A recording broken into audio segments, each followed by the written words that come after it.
마가복음 1장. 하나님의 아들 예수 그리스도에 관한 복음은 이렇게 시작됩니다. 예언자 이사야의 글에 내가 내 앞에 내 심부름꾼을 보낼 것이다. 그가 내 길을 준비할 것이다. 광야에서 외치는 사람의 소리가 있다. 주를 위해 길을 예비하라. 그분을 위해 길을 곱게 하라. 라고 기록되어 있는 대로 세례자 요한이 광야에 나타나서 죄 용서를 위한 회개의 세례를 선포했습니다. 유대온 지방과 예루살렘 모든 사람들이 요한에게 나아와 자기 죄를 고백하고 요단강에서 요한에게 세례를 받았습니다. 요한은 낙타털로 만든 옷을 입고 허리에 가죽띠를 두르고 메뚜기와 들꿀을 먹었습니다. 그리고 요한은 이렇게 선포했습니다. 나보다 더 능력 있는 분이 내 뒤에 오실 텐데 나는 몸을 굽혀 그분의 신발끈을 풀 자격도 없다. 나는 너희에게 물로 세례를 주지만 그분은 너희에게 성령으로 세례를 주실 것이다. 그 무렵에 예수께서 갈릴리 나사렛에서 요단강으로 오셔서 요한에게 세례를 받으셨습니다.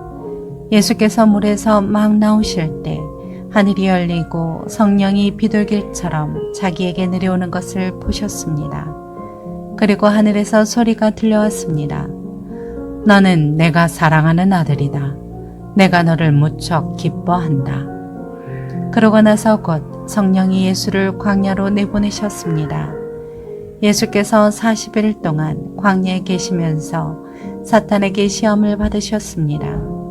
그때 예수께서 들짐승과 함께 계셨는데 천사들이 예수를 시중들었습니다.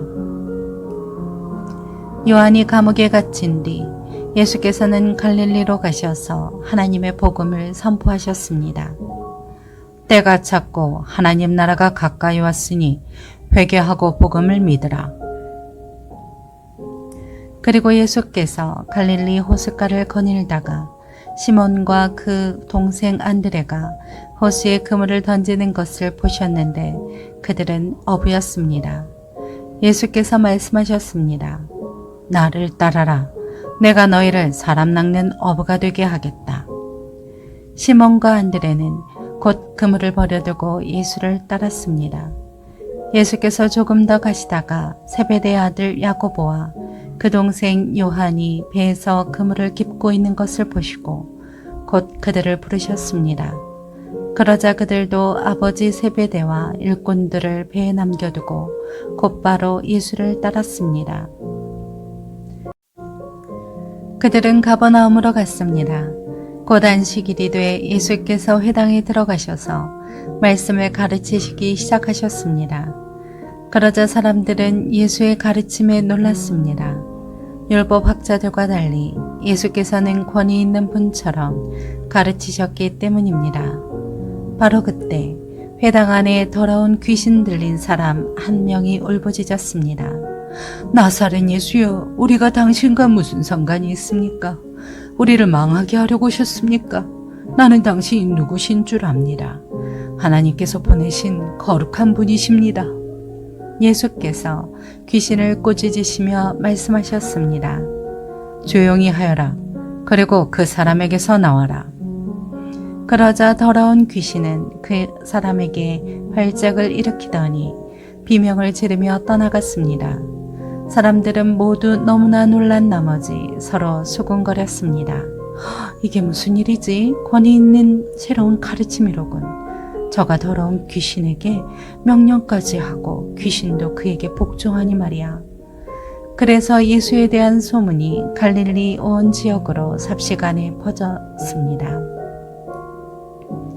그들은 회당에서 나와 곧바로 야고보와 요한과 함께 시몬과 안드레의 집으로 갔습니다. 그때 시몬의 장모가 열병으로 앓아누워 있었습니다. 사람들은 즉시 이 사실을 예수께 말씀드렸습니다. 그래서 예수께서 그 여인에게 다가가셔서 손을 잡고 일으키셨습니다. 그러자 그 즉시 시몬 장모의 열이 떨어졌습니다. 곧바로 그 여인은 그들을 시중들기 시작했습니다. 그날 저녁 해진 후에 사람들이 아픈 사람들과 귀신 들린 사람들을 전부 예수께로 데려왔습니다. 온 동네 사람들이 문 앞에 모여들었습니다. 예수께서는 온갖 병에 걸린 사람들을 많이 고쳐주셨습니다. 그리고 많은 귀신들도 내쫓아 주셨습니다. 예수께서는 귀신들이 예수가 누구신지를 알고 있기 때문에 귀신들이 말하는 것을 허락하지 않으셨습니다. 매우 이른 새벽, 아직 어둑어둑할 때 예수께서 일어나 외딴 곳으로 가셔서 기도하셨습니다. 시몬과 그 일행들이 예수를 찾아 나섰습니다. 그들이 마침내 예수를 만나자 소리쳐 말했습니다. 모든 사람들이 선생님을 찾고 있습니다. 예수께서 대답하셨습니다. 가까운 이웃 마을들에 가서도 말씀을 전파하도록 하자. 내가 이 일을 하러 왔다. 그리하여 예수께서는 갈릴리에 두루 다니시며 여러 회당에서 가르치시고 귀신들을 쫓아내셨습니다. 어떤 나병 환자가 예수께 다가와 무릎을 꿇고 애원했습니다. 선생님께서 원하시기만 하면 저를 깨끗하게 해주실 수 있습니다. 예수께서 불쌍히 여기시고 손을 내밀어 그를 만지시며 말씀하셨습니다. 내가 원한다. 자, 깨끗이 나으라. 그러자 나병이 순식간에 사라지고 그가 깨끗이 나았습니다. 예수께서는 곧바로 그를 보내시며 단단히 당부하셨습니다. 이 일에 대해 아무에게도 아무 말도 하지 마라. 다만 제사장에게 가서 내 몸을 보이고 내가 깨끗이 나은 것에 대해 모세가 명령한 대로 예물을 드려 사람들에게 증거를 삼아라. 그러나 그 사람은 나가서 이 일을 마구 널리 퍼뜨렸습니다. 그 결과 예수께서는 더 이상 드러나게 마을 안으로 들어가지 못하고 마을 밖 외딴 곳에 머물러 계셨습니다. 그래도 사람들은 여전히 사방에서 예수께로 모여들었습니다.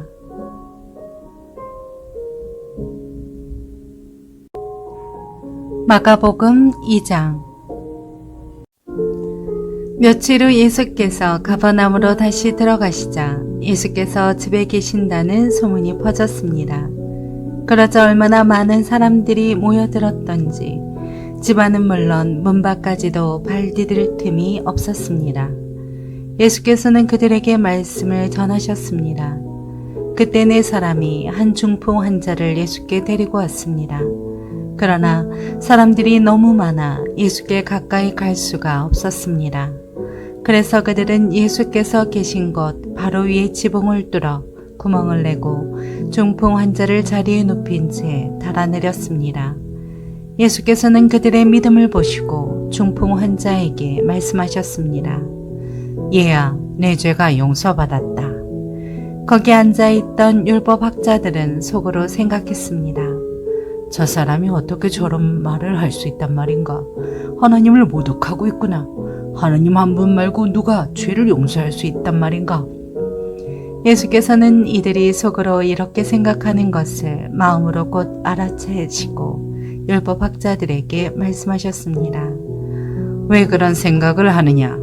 중풍 환자에게 내 죄가 용서받았다 하는 말과 일어나 자리를 들고 걸어가거라 하는 말 중 어느 말이 더 쉽겠느냐? 그러나 인자가 땅에서 죄를 용서하는 권세가 있는 것을 너희에게 알려주겠다. 그리고 예수께서 중풍 환자에게 말씀하셨습니다. 내가 내게 말한다. 일어나 내 자리를 들고 집으로 가거라. 그러자 중풍 환자는 모든 사람들이 보는 앞에서 벌떡 일어나 자리를 들고 밖으로 나갔습니다. 사람들은 모두 크게 놀라 하나님께 영광을 돌리며 이런 일은 난생 처음 본다라고 말했습니다. 예수께서는 다시 호숫가로 나가셨습니다. 많은 사람들이 나오자 예수께서 가르치시기 시작하셨습니다. 그러고 나서 예수께서는 지나가시다가 쇠간에 앉아있는 알페오의 아들 레위를 만나셨습니다. 나를 따라오너라. 예수께서 레위에게 말씀하시자 레위는 일어나 예수를 따랐습니다. 예수께서 레위 집에서 식사를 하시는데 많은 세리와 죄인들이 예수와 그분의 제자들과 함께 음식을 먹고 있었습니다. 이런 사람들이 예수를 많이 따랐기 때문입니다. 바리새파 사람인 율법학자들은 예수께서 죄인들과 세리들과 함께 먹는 것을 보고 예수의 제자들에게 물었습니다. 어째서 너희 선생은 세리들과 죄인들과 함께 어울려 먹느냐? 예수께서 이 말을 들으시고 그들에게 말씀하셨습니다. 건강한 사람에게는 의사가 필요하지 않으나 병든 사람에게는 의사가 필요하다. 나는 의인을 부르러 온 것이 아니라 죄인을 부르러 왔다. 요한의 제자들과 바리새파 사람들이 금식하고 있었습니다. 몇몇 사람들이 와서 예수께 물었습니다. 요한의 제자들과 바리새파 사람의 제자들은 금식을 하는데 왜 당신의 제자들은 금식하지 않습니까? 예수께서 대답하셨습니다. 신랑이 함께 있는데 어떻게 결혼잔치에 초대받은 사람들이 금식을 할 수 있겠느냐? 신랑이 자기들과 함께 있는 한 금식할 수 없다. 그러나 신랑을 빼앗길 날이 올 텐데 그날에는 그들이 금식할 것이다. 낡은 옷에 새 천조각을 대고 깁는 사람은 없다. 그렇게 하면 새 천조각이 낡은 옷을 잡아당겨 더 찢어지게 된다. 또한 새 포도주를 낡은 가죽 부대에 담는 사람도 없다. 그렇게 하면 포도주가 부대를 터뜨려 포도주와 부대 모두를 버리게 되기 때문이다. 새 포도주는 새 부대에 담아야 하는 법이다. 안식일에 예수께서 밀밭 사이를 지나가시는데 함께 가던 제자들이 길을 내며 이삭을 자르기 시작했습니다. 바리새파 사람들이 예수께 말했습니다. 보십시오. 어째서 저들이 안식일에 해서는 안 될 일을 하는 겁니까? 예수께서 대답하셨습니다. 다윗과 그 일행이 배가 고파 먹을 것이 필요했을 때 다윗이 어떻게 했는지 읽어보지 못했느냐? 아비아달 대제사장 때에 다윗이 하나님의 집에 들어가 제사장만 먹게 돼 있는 진설병을 다윗이 먹고 자기 일행에게도 나눠주지 않았느냐? 그러고 나서 예수께서 바리새파 사람들에게 말씀하셨습니다. 안식일이 사람을 위해 만들어진 것이지 사람이 안식일을 위해 있는 것이 아니다. 그러므로 인자는 안식일에도 주인이다.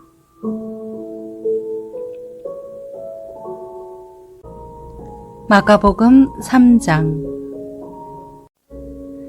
예수께서 다시 회당으로 들어가셨는데 그곳에 한쪽 손이 오그라든 사람이 있었습니다. 몇몇 사람들이 혹시 예수께서 안식일에 그 사람을 고치지나 않을까 하며 예수를 고소할 구실을 찾으려고 가까이서 지켜보고 있었습니다. 예수께서 손이 오그라든 사람에게 말씀하셨습니다. 일어나 앞으로 나오너라. 그리고 예수께서 그들에게 물으셨습니다.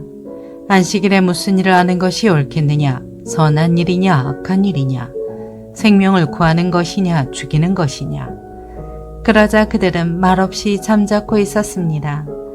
예수께서 노하셔서 그들을 둘러보시고 그들의 마음이 완악한 것을 마음 깊이 슬퍼하시며 그 사람에게 말씀하셨습니다.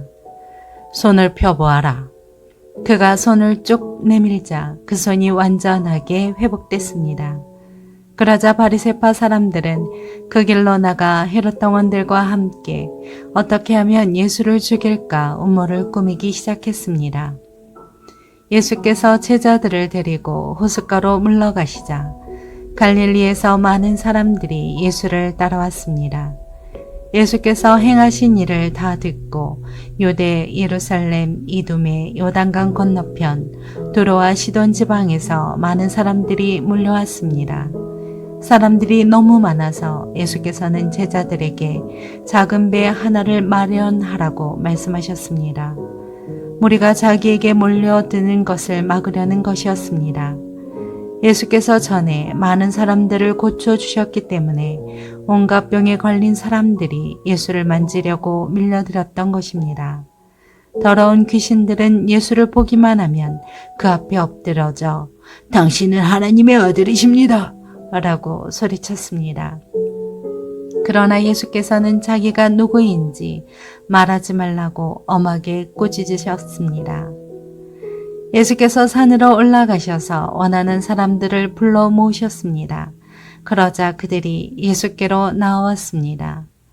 예수께서는 12명을 따로 뽑아 이들은 사도라 부르시고 자기와 함께 있게 하셨습니다.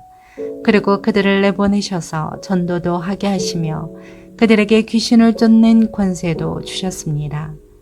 예수께서 세우신 12사람들은 베드로라 이름 지어준 시몬, 우리의 아들들이란 뜻으로 보아너게라 이름 지어준 세베대 아들 야고보와 그 동생 요한, 안드레, 빌립, 바돌로메, 마테, 도마, 알페오의 아들 야고보, 다데오, 열심당원 시몬과 예수를 배반한 가룟 유다였습니다.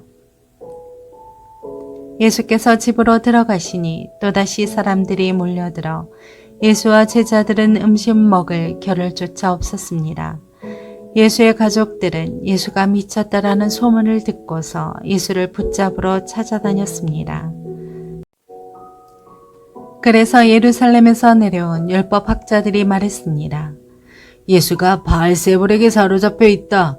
그가 귀신들의 우둘머리에 힘을 빌려 귀신을 쫓아내는 것이다. 그러자 예수께서 그들을 불러놓고 비유로 말씀하셨습니다. 사탄이 어떻게 사탄을 쫓아낼 수 있느냐? 만일 한 나라가 서로 갈라져 싸우면 그 나라가 제대로 서 있을 수 없고, 만일 한 가정이 서로 갈라져 싸우면 그 가정이 제대로 서 있을 수 없다. 만일 사탄이 스스로 반란을 일으켜 갈라진다면 제대로 서지 못하고 스스로 망할 것이다. 먼저 힘센 사람을 묶어놓지 않고 그 집에 들어가 물건을 훔치는 사람은 아무도 없다. 묶고 나서야 그 집을 털 수 있는 것이다. 내가 너희에게 진실로 말한다. 사람이 어떤 죄를 짓든지 어떤 비방의 말을 하든지 그것은 모두 용서받을 수 있다. 그러나 누구든지 성령을 모독하는 사람은 결코 용서받을 수 없다. 그것은 영원한 죄다. 예수께서 이 말씀을 하신 것은 사람들이 그가 악한 귀신이 들렸다라고 말했기 때문입니다. 그때 예수의 어머니와 형제들이 찾아왔습니다. 그들은 밖에 서서 사람을 시켜 예수를 불렀습니다. 많은 사람들이 예수 곁에 둘러앉아 있었는데 그들이 예수께 말했습니다.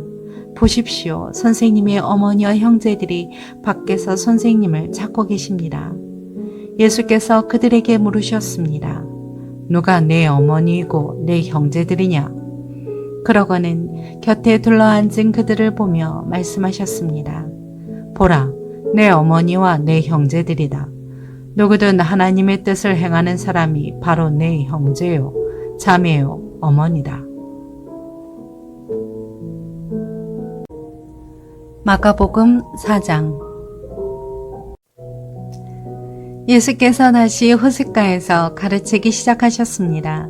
수많은 사람이 예수 주위에 모여들었기 때문에 예수께서는 호수의 배를 띄우고 배에 올라앉으셨습니다. 사람들은 모두 호숫가를 따라 앉아 있었습니다. 예수께서 비유를 들어 그들에게 여러 가지를 가르치셨습니다. 그러면서 이렇게 말씀하셨습니다. 잘 들으라. 어떤 농부가 씨를 뿌리러 나갔다. 그가 씨를 뿌리고 있는데 어떤 씨는 길가에 떨어져 새들이 와서 모두 쪼아 먹었다. 어떤 씨는 흙이 많지 않은 돌밭에 떨어졌는데 흙이 얕아 싹이 금방 돋았지만 해가 뜨자 그 싹은 말랐고 뿌리가 없어서 시들어 버렸다. 다른 씨는 가시덤불 속에 떨어졌는데 가시덤불이 무성해져 그 기운을 막는 바람에 제대로 열매를 맺지 못했다. 또 다른 씨는 좋은 땅에 떨어져 싹이 나고 잘 자라서 30배, 60배, 100배의 열매들을 맺었다. 그리고 예수께서 말씀하셨습니다. 들을 귀 있는 사람은 들으라. 예수께서 혼자 계실 때 12 제자들과 그 곁에 있던 사람들이 그 비유가 무슨 뜻인지 물었습니다. 예수께서 대답하셨습니다. 너희에게는 하나님 나라의 비밀을 아는 것이 허락됐으나 다른 사람들에게는 모든 것을 비유로 말한다. 이것은 그들이 보기는 보아도 알지 못하고 듣기는 들어도 깨닫지 못하게 해 그들이 돌아와서 용서를 받지 못하게 하시려는 것이다. 그리고 예수께서 그들에게 말씀하셨습니다. 이 비유를 알아듣지 못하겠느냐? 그렇다면 다른 비유는 어떻게 알아듣겠느냐? 씨를 뿌리는 농부는 말씀을 뿌리는 사람이다. 말씀이 길가에 뿌려졌다는 것은 이런 사람을 두고 하는 말이다. 그들은 말씀을 듣기는 하지만 곧 사탄이 와서 그들 안에 뿌려진 말씀을 가로채 간다. 이와 마찬가지로 말씀이 돌밭에 떨어졌다는 것은 이런 사람을 두고 하는 말이다. 그들은 말씀을 듣고 기뻐하며 즉시 받아들이지만 뿌리가 없어서 오래가지 못하고 그 말씀 때문에 고난이나 핍박이 오면 곧 넘어진다. 또 다른 사람들은 말씀이 가시밭에 떨어진 것과 같아서 그들은 말씀을 듣기는 하지만 이 세상의 걱정, 돈의 유혹, 그 밖에 다른 많은 욕심이 들어와 말씀의 기운을 막고 열매를 맺지 못하게 한다. 그러나 말씀이 좋은 땅에 떨어진 것과 같은 사람들은 말씀을 듣고 받아들여 30배, 60배, 100배의 열매를 맺는다. 예수께서 그들에게 말씀하셨습니다. 사람이 등불을 가져와 그릇 아래 두거나 침대 밑에 숨겨놓겠느냐? 등잔대 위에 놓지 않겠느냐? 무엇이든 숨겨진 것은 드러나고 무엇이든 감추어진 것은 나타나기 마련이다. 들을 귀 있는 사람은 들으라. 또 예수께서 그들에게 말씀하셨습니다. 너희는 듣는 말을 새겨들으라. 너희가 헤아려 주는 만큼 너희가 헤아림을 받을 것이요 또 덤으로 더 헤아려 받을 것이다. 누구든지 가진 사람은 더 받을 것이요 가지지 못한 사람은 그 있는 것마저도 빼앗길 것이다. 예수께서 또 말씀하셨습니다. 하나님 나라는 이런 모습이다. 어떤 사람이 땅에 씨를 뿌리면 씨는 그 사람이 자고 있든 깨어 있든 밤낮 없이 싹이 트고 자라난다. 그러나 그는 씨가 어떻게 해서 그렇게 되는지 알지 못한다. 땅이 스스로 곡식을 길러내는 것이다. 처음에는 줄기가 자라고 다음에는 이삭이 패고 그 다음에는 이삭의 알곡이 맺힌다. 그리고 곡식이 있는 대로 곧 농부가 낯을 댄다.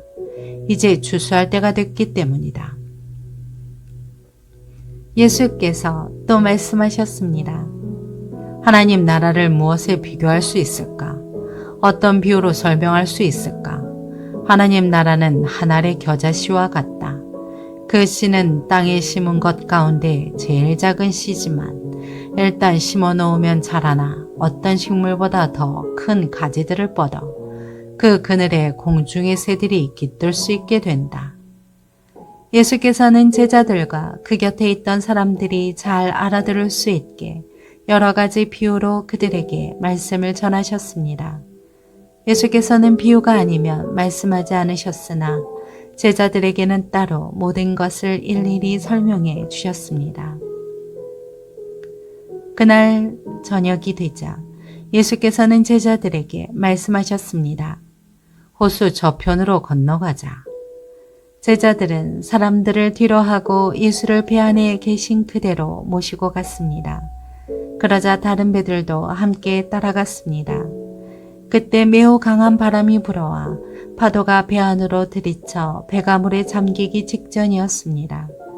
예수께서는 배 뒷부분에서 베개를 베고 주무시고 계셨습니다. 제자들이 예수를 깨우며 말했습니다. 선생님, 저희가 빠져 죽게 됐는데 모른 척 하십니까? 예수께서 일어나셔서 바람을 꾸짖으시고 파도에게 명령하셨습니다. 고요하라, 잠잠하라. 그러자 바람이 멈추고 호수가 잔잔해졌습니다. 예수께서 제자들에게 말씀하셨습니다. 왜 그렇게 무서워하느냐? 아직도 믿음이 없느냐? 제자들은 크게 두려워하면서 서로 수근거렸습니다. 도대체 이분이 누구시기에 바람과 파도까지도 복종하는가?